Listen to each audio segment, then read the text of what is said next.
Welcome back, everyone, to Diary of an Empath. My next guest is Dr. Wendy Walsh.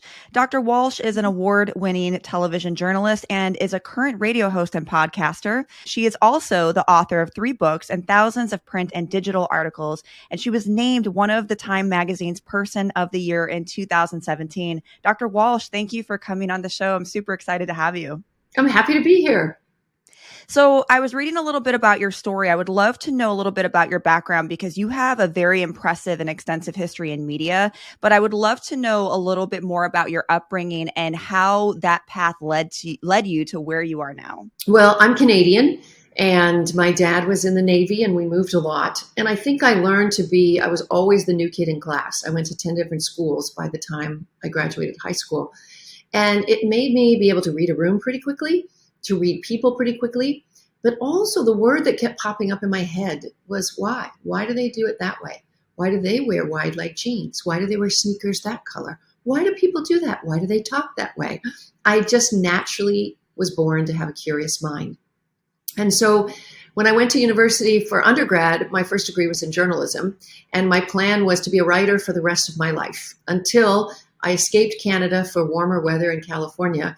And everyone told me, you do not have the face for print. You need to be on TV. So I ended up pursuing a television career for, 20, 30 years.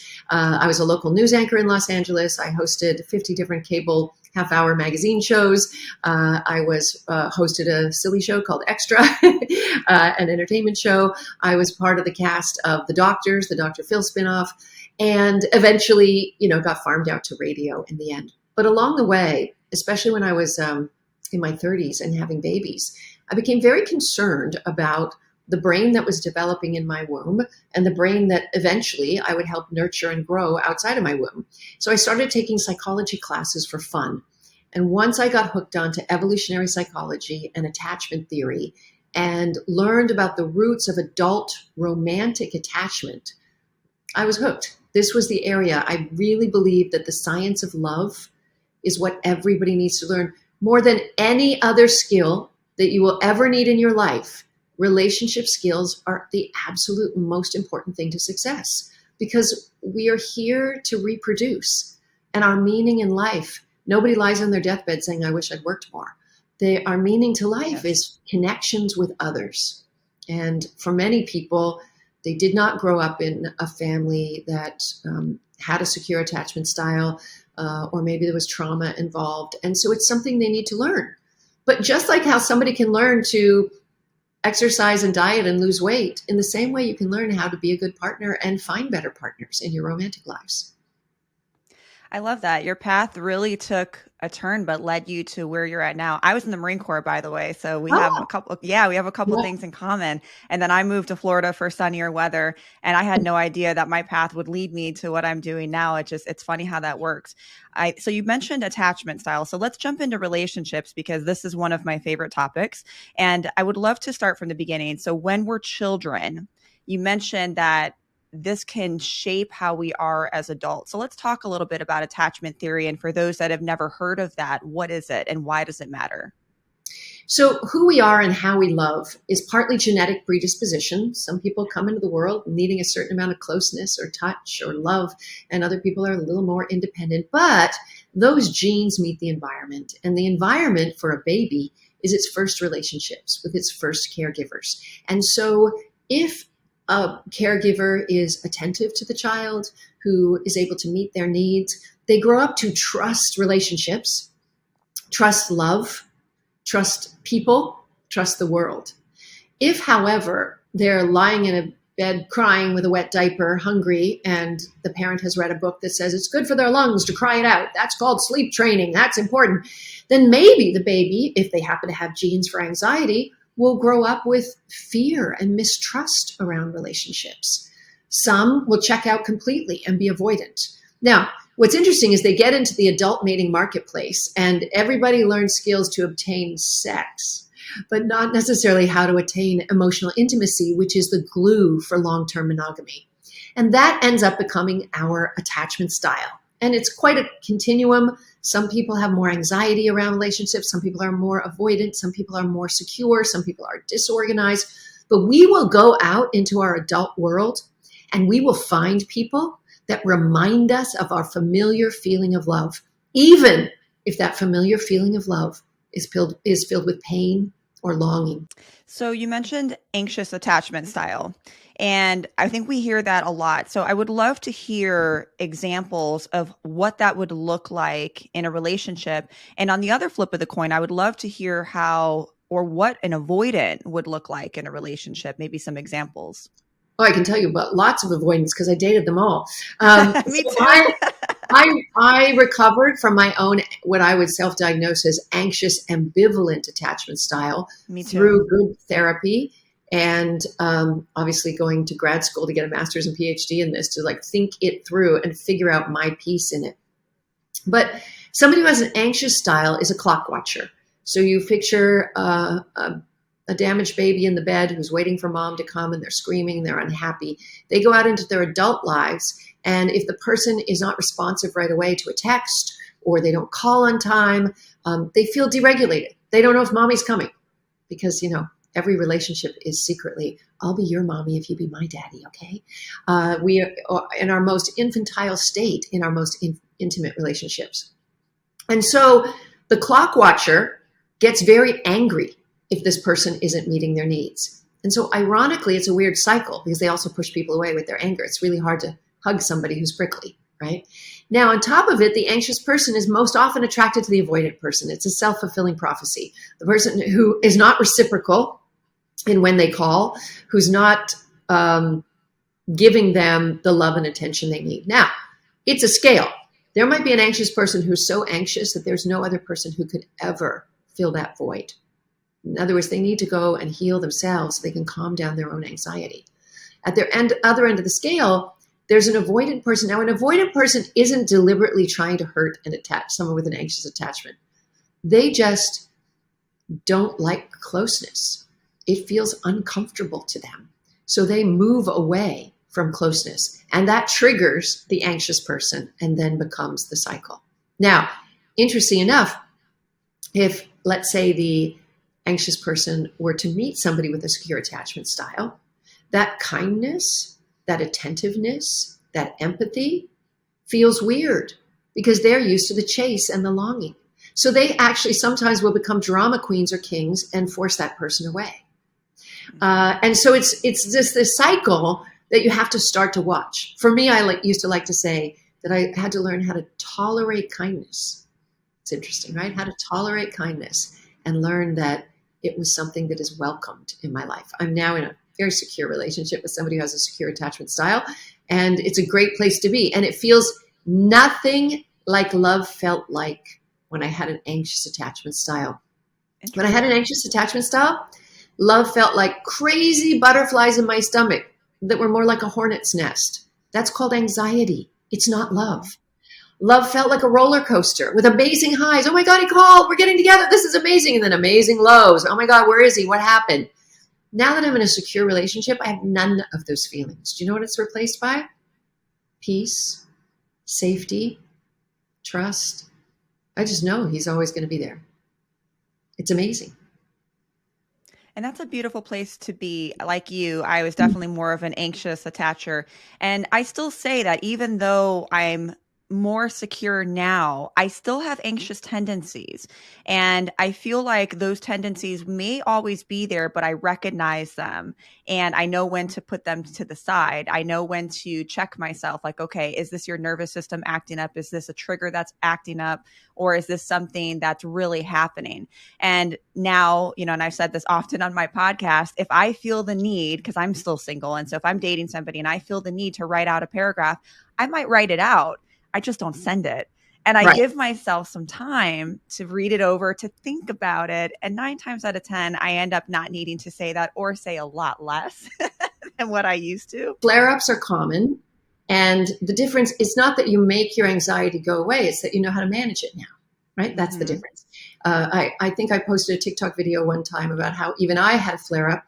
One night I was finishing up the dishes and I walked into the bedroom and the patio door to my bedroom was wide open and my boyfriend was gone. Like he didn't say, hey, I'm going out, or he didn't say anything.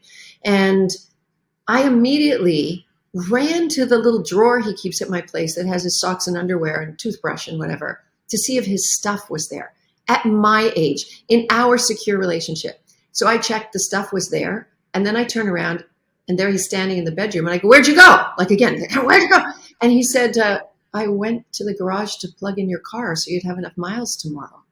Like he was being thoughtful and doing something nice for me, but my brain didn't go there. It's like he has to have disappeared in some way. So I laughed about it. I said, I thought you abandoned me. And I checked your drawer to see if your stuff was still there. And he laughed so hard. He thought that was hysterical. Well, I love that for you. I love that you're now in a secure relationship. I think that all of us strive to be there. And it just is a testament that even if you have these attachment styles, you can strive for secure and even make those steps to be secure.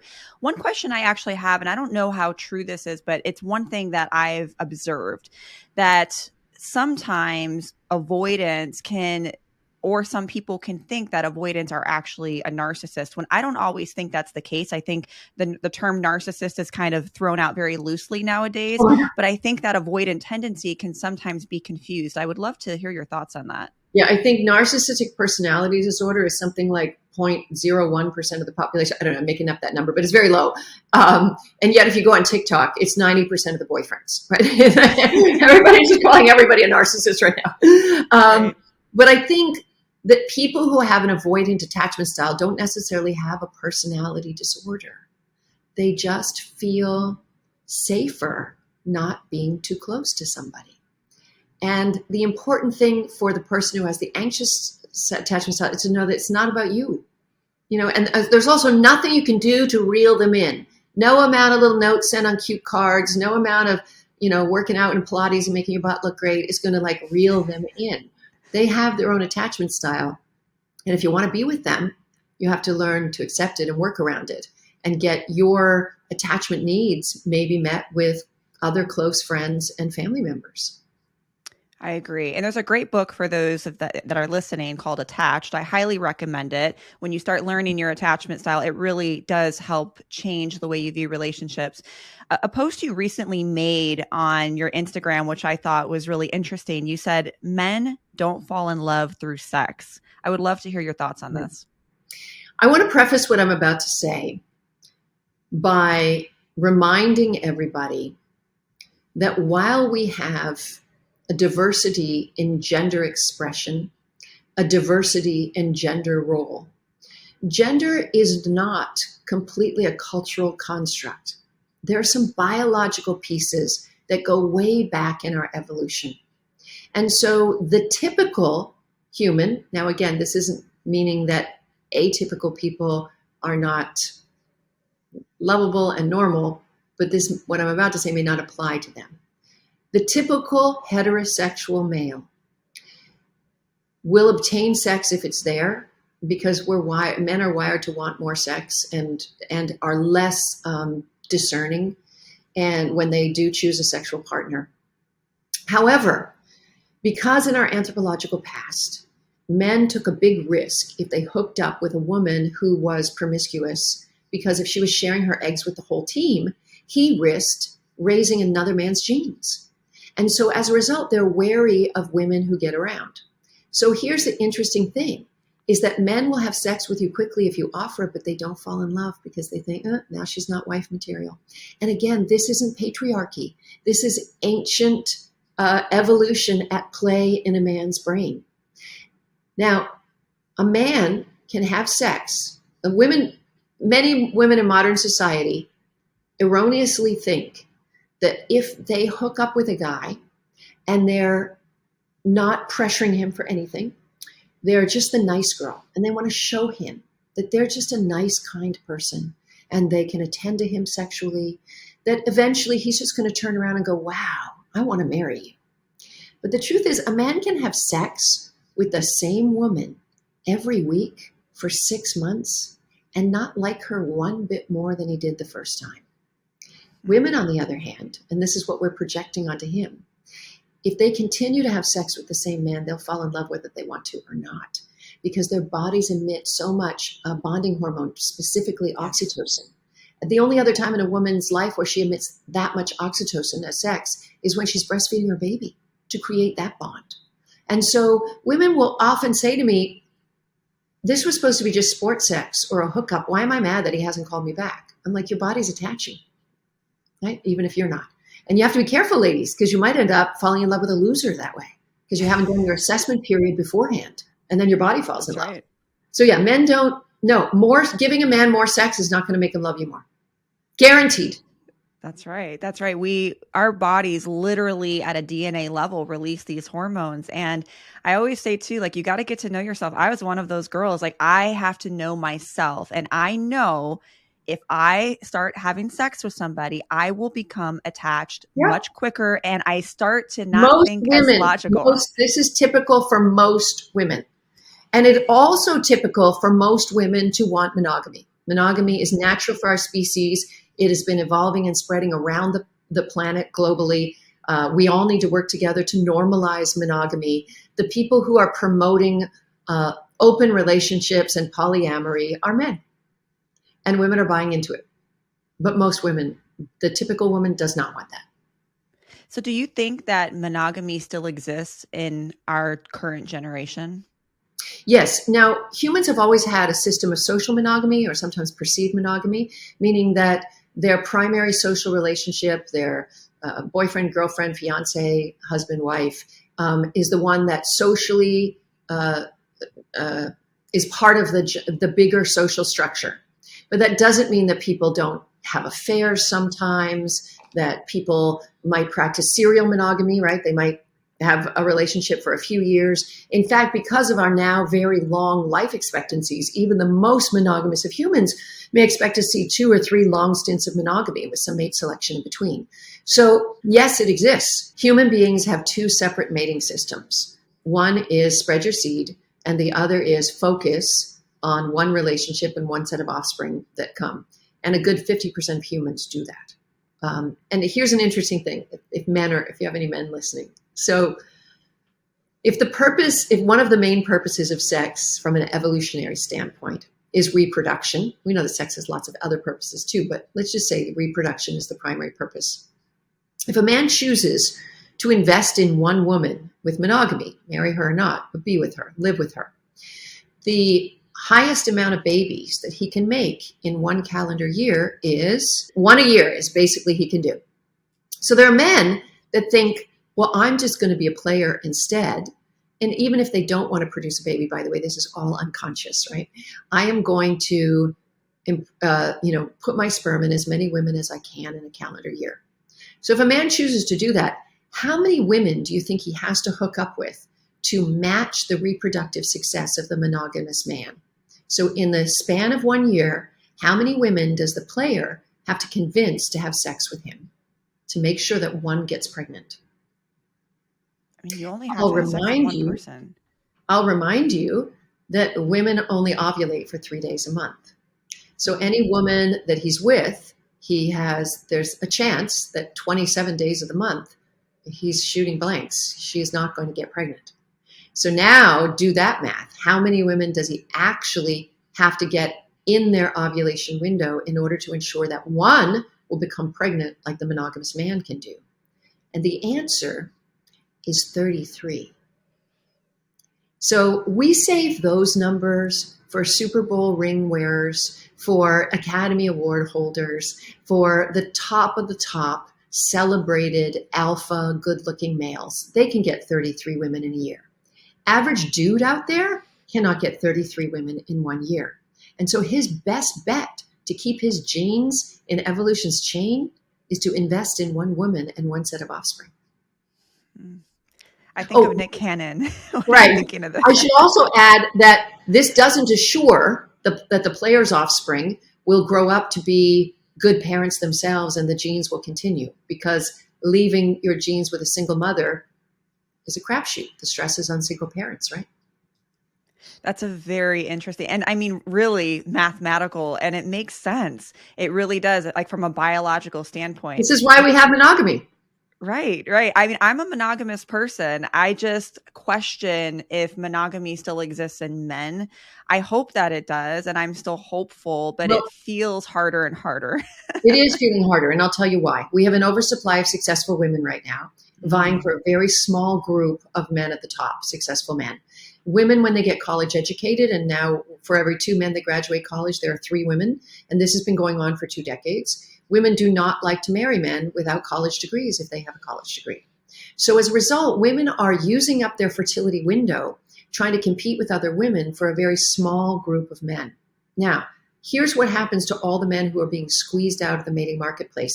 And just yesterday, I interviewed for my podcast Dr. Joe Henrich, who is chair of the evolutionary biology department at Harvard. And he's the one who told me this, that the men who are being squeezed out of the marriage market, what does Mother Nature do to them to help them find a mate? Raises their testosterone, makes them more hypersexual, makes them more aggressive, actually raises crime rates. Monogamy is good for humans because it's good for cultures and societies. The more monogamy you have, the lower the crime rate. Here's why. When you have one group of men at the top, whether you call it a harem or whether you just say it's an athlete with a lot of baby mamas, one group of men at the top who has more women, that leaves a group of men at the bottom, often in the lower classes, who are angry, they can't find mates, and so crime rates go up, and rape goes up, sexual assault goes up. And so women, by not choosing to marry men without college degrees, are creating higher crime rates accidentally. They are creating this unstable, unsafe society. They are often losing the opportunity to reproduce themselves. 1 in 5 women will be denied the opportunity to become mothers if they want to, because they can't get a guy to commit on time. So the big message here is, women, stop it. Get patriarchy out of your own head. You don't have to have a Prince Charming that makes more money and is taller and everything else for you.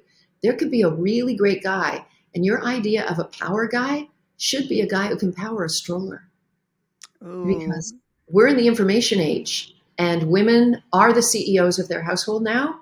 So why can't you be a good husband and treat your mate well? that was powerful. So, as an alpha woman, I struggle too because what is your advice to alpha women that are out there? Because I think that for example, for me, I consider myself a successful woman. I have created my own life, but I do want a man who can be a little bit more alpha as well. And I have a really hard time finding that. I find that a lot of the men that I meet are, I, s- I borderline want to say intimidated in many ways, and that can Oh, they are, of sometimes be a course. turnoff. Yeah. So, what does an alpha woman do then in a dating situation? Because I think it's hard for us. Okay, first of all, I hate the term alpha anything. There's no such thing as an alpha woman or an alpha man. What you are is an educated woman who is self confident and financially independent. Okay, but that doesn't mean you're not a woman. What do women want more than anything from a man? They want protection, they want to feel safe. And in the olden days, protection meant financial security from a man. Well, if you already have your financial security, ask yourself, maybe protection might mean emotional trust, safe emotional safety, right? So you've got to get your head out of the space that these guys are less than. Because if you say they're intimidated, it's because you're intimidating them. So what can you do? If you want a king, better learn how to be a good queen. Which means, what can you do to help gas them up instead of compete with them? I see a lot of women out there competing with men. And I know that people get mad at me, and I'm just saying, look, it's human beings. I try as hard as I can to make my boyfriend feel special because he does that for me, right? He does wonderful things for me. I do wonderful things for him. And so what women do is they get out on this dating table and they start like competing with the guy and laying out their cards of all their success. Keep your cards close. Just laugh at his jokes. Make him feel great and watch how you can transform him from somebody who's intimidated to somebody who will, lead in the way that you're looking for. But if you have patriarchy in your head and you're looking for a guy who has more education, makes more money, is more of an extrovert, and is the social runner of the thing, not going to happen. There are 4 of those guys for every 400 women. So basic stats, right? Mm-hmm. That's a hard one to swallow. So I Yeah. always like to ask people this, especially because you're on social media. I'm on social media. Do you feel like social media is playing a role or changing how we view dating and relationships? Well, I think technology in particular is messing with our brains, and here's how. So, in our anthropological past, during our entire lifetime, we probably never laid eyes on more than about 150 humans. And how many of those were potential mates who did not carry our genes, because mostly they were a related family? Not so many, right? Now you can go on a dating app or on Instagram or TikTok and find in your mind potential new mates, thousands every day, right? So it's creating something called paradox of choice. Psychologists have always known that when a human is presented with too much choice, they have trouble making a choice. And when they do make a choice, they don't value that choice very much because they're thinking about the bigger, better deal. Mm-hmm. So people are putting less effort into their relationships because anytime it gets a little bit rocky, they jump right back to those apps. So that is a problem. And here's where I think women need to remember that they are in charge and in control. Women are 100% in control of the sexual pace of a new relationship. All men know this, right? You are in charge. So what about seeing a guy for a few weeks and then saying, hey, before we have sex, I would like us to both go off the dating apps, or I would like to shut down our social or whatever. I'm not asking you to be my boyfriend publicly or post anything. I'm just saying that while we're having sex and we're assessing each other, I'd like sexual exclusivity. Nothing wrong with that. You're exposing your eggs, your bloodstream, and your heart to a stranger, a guy who you probably wouldn't give the keys to your apartment to water your plants while you're out of town, and yet you would give them the most precious thing you own, your body. Yeah, and I think we give people too much control. And I think a lot of people, a lot of women in particular, and this is myself included in the past, a lot of women I feel are afraid to state their needs. Yeah, they're afraid because they're worried about female competition. Mm-hmm. I remember a guy said to me once back in the day, and this has been around since the history of the species, guys. He said, well, if I don't get it from you, I'm going to get it from somebody else. I made a TikTok video about this. And I said, and my answer was, I don't think you can get sex with me from somebody else. Right? So you know your worth, know your value. No is the world's biggest aphrodisiac. Remember, he's wired to put women in one of 2 categories, hookup or wife. So behave like his wife. And behaving like his wife is not about being that nice girl who doesn't cause him any problems, who just hooks up with him and never acts like the crazy girl. No. The wife material says, here are my standards. Here are my boundaries. If this isn't okay with you, move along. There's somebody who will take this deal. And there are women negotiating. Look, the wedding business has exploded in the last few years. Exploded. Because smart women are negotiating commitment and they know how to negotiate it from the beginning. It's a strategy, ladies. And as long as you are, mesmerized by this idea that it's a soulmate or it's Cupid and his bow, no, it's you and your strategy, and put on your thinking brain. I love that. I think it's communication is key. And if you want something or if that's your boundary, I'm an advocate for high standards. I think a lot of people don't, a lot of women, a lot of even some men don't know when to walk away when someone is not meeting those standards or when there's It's all a process of incompatibility. elimination. Dating is a process of elimination. You're only finding one, but that one person is a needle in a haystack. So it means you have to pick up every piece of straw and throw it away. And now that you're presented with thousands of choices on apps, it's an endurance test. But you should think in your mind, the quicker I can eliminate him, the better till I get to the right one. So start right on the apps. If he's not texting back right away, if he's not putting enough words, swipe him away. Move on. Like, you set criteria from the beginning and just eliminate, eliminate, eliminate. So if you're dating somebody or you're in a relationship and you're seeing that it's not working out, and I know this is like a common sense question for some of us, but some people really have difficulties or challenges with this. How does someone know when you should walk away? When should you walk away from a situation or a relationship? Let's say somebody's dating, I'm dating a guy and And you're having sex. yes, we're having sex. I really like him. He shows that he likes me. We spend time together, but there's no commitment. And I want a commitment. But he says, I just want to take my time. I don't want to rush Okay, this is a things. common thing. They put women in a situationship so that they can continue to keep their options open and date other women. Women should need to take control from the very beginning. It should go like this. You meet somebody on an app.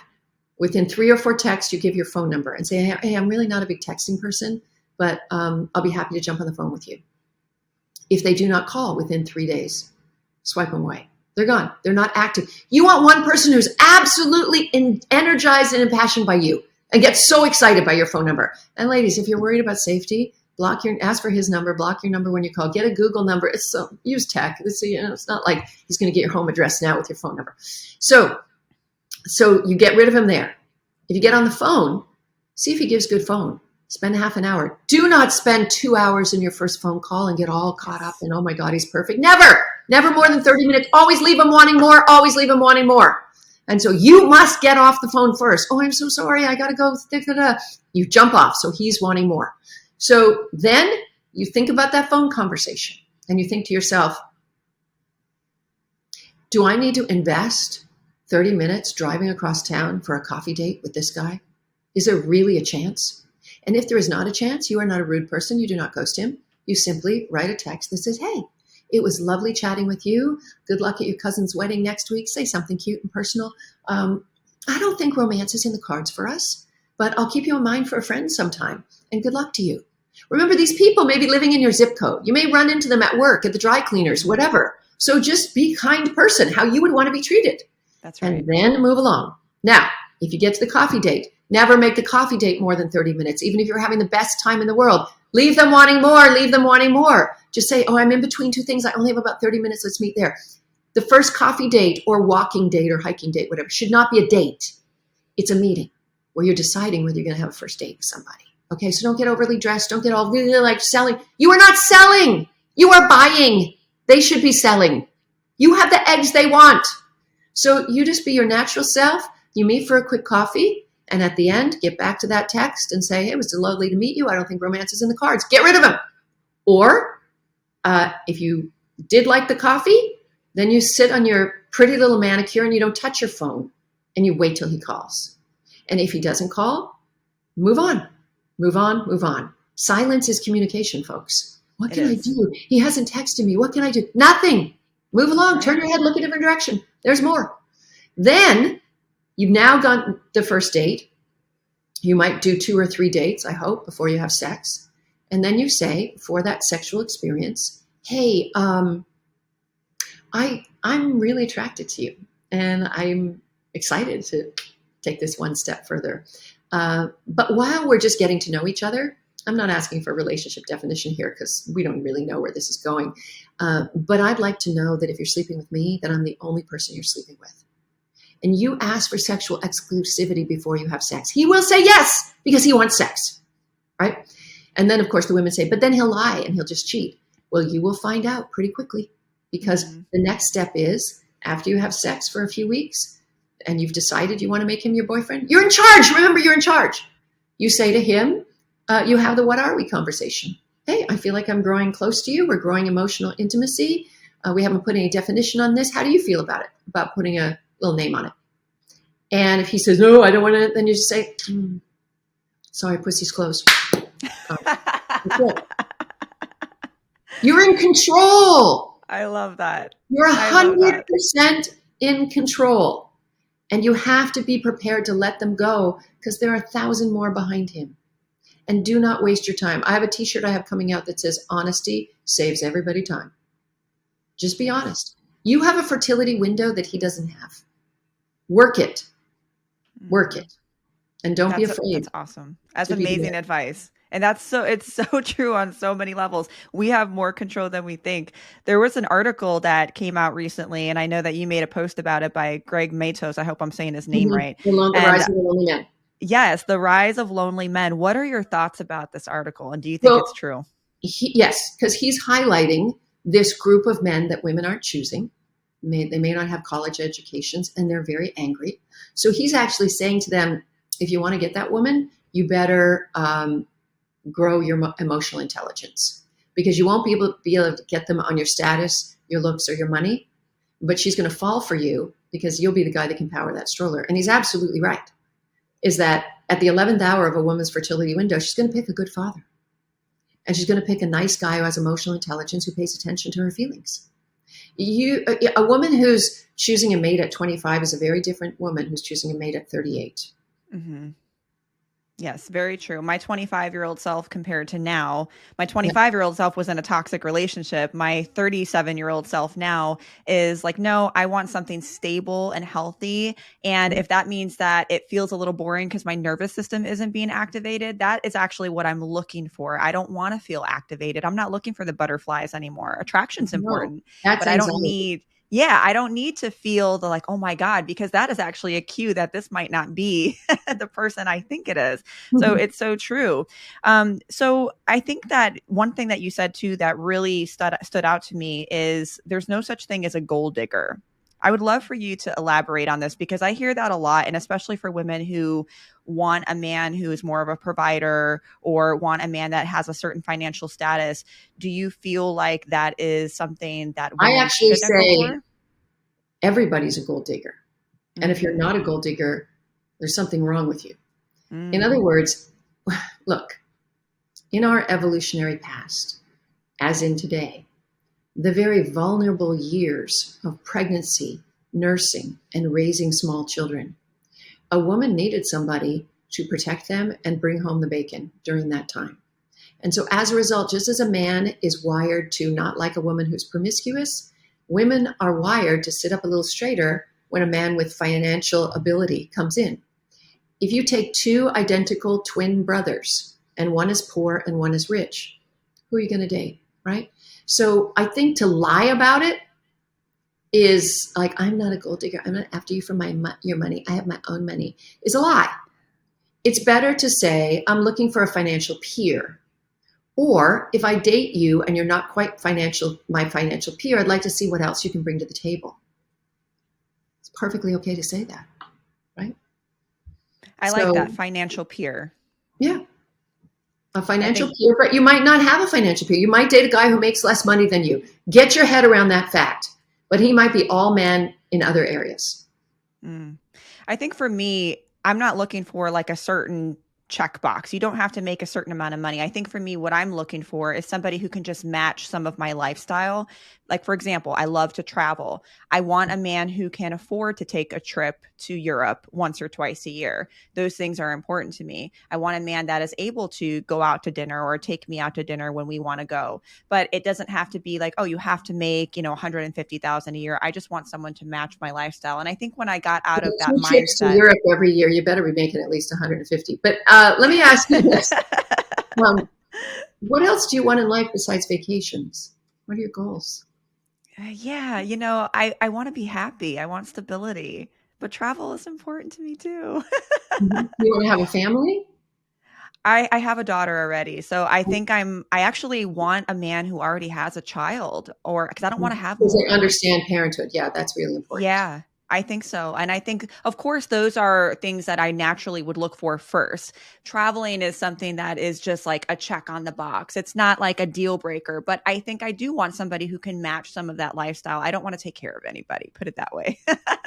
And I think that's where I'm Well, at. But I think we have to analyze what taking care of is. All mm, relationships are an exchange of care, right? hmm That care can be financial, it can be emotional, it can be child care, it can be instrumental care when somebody's sick, domestic responsibility care. There are hmm many things that men can bring to the table besides money.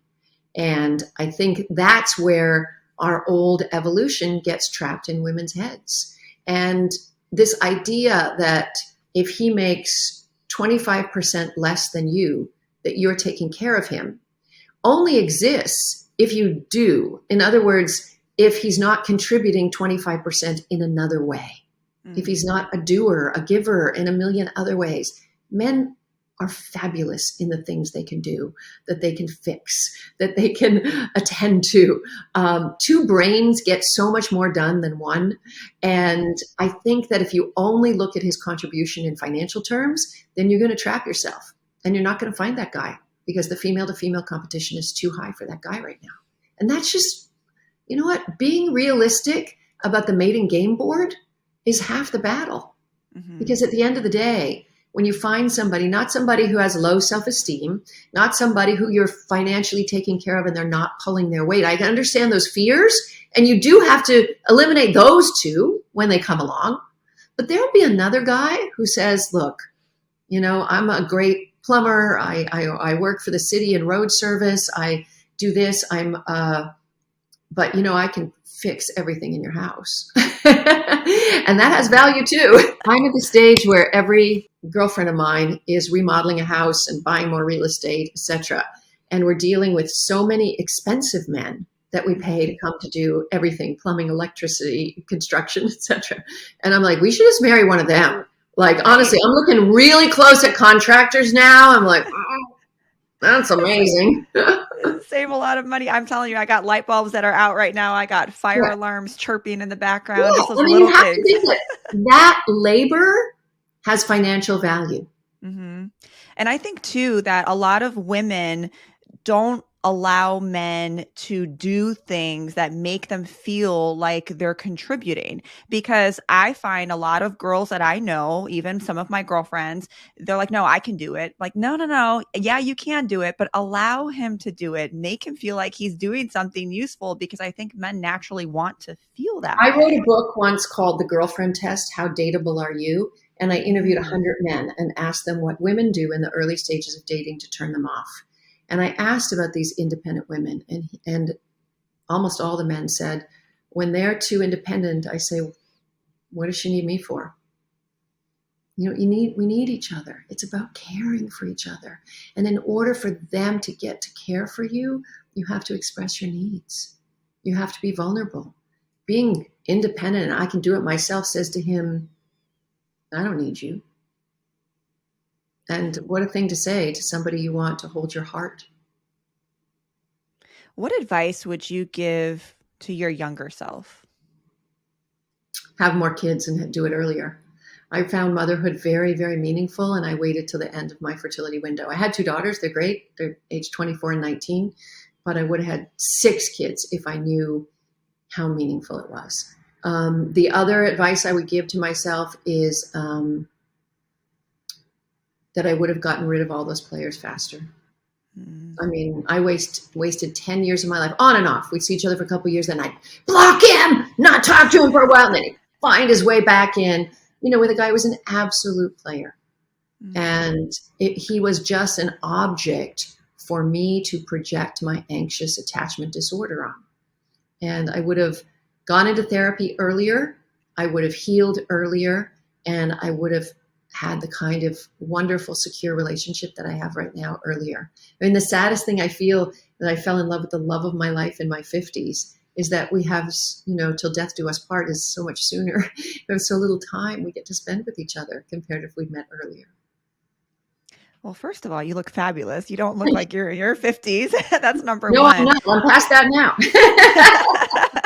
You look amazing, but you know, what a blessing though that you did get to experience that, because I think there's a lot of people that go through life and they just haven't figured it out. They haven't done the therapy, they haven't done the work, or they're just not willing to. Yeah. So how amazing that, you know, you did do that. And now we get the blessings of the things that you're passing on for other people to get free help, because a lot of people, you know, back when I was younger, I didn't have the internet. We didn't have any access to anything. And now I can go on your page and I can see all the wonderful things that you're doing.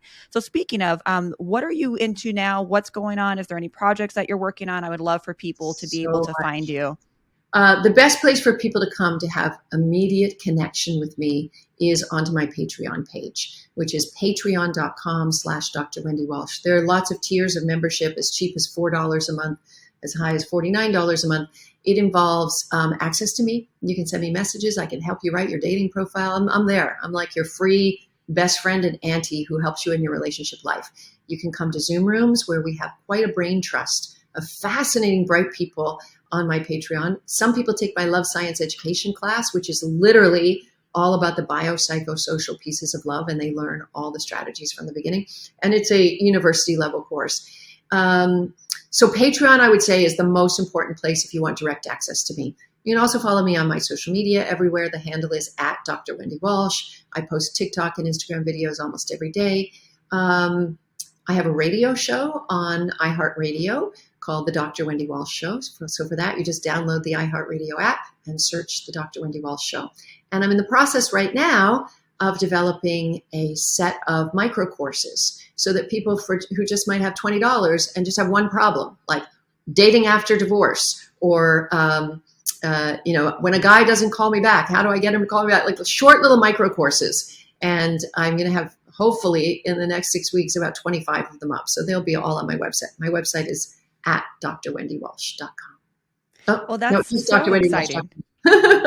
That's so exciting. I'm going to link everything for everyone to Thank follow you, you. to find you, your Patreon. You're doing amazing work. I Thank thank you you. so much for your time and your energy and just to be able to connect with you. You're awesome. And you have Thank you. such an amazing aura about you. And just thank you for continuing to do what you do. Thank you. Nice to meet you. You as well. All right. Until next time, see you on the next episode of Diary of an Empath.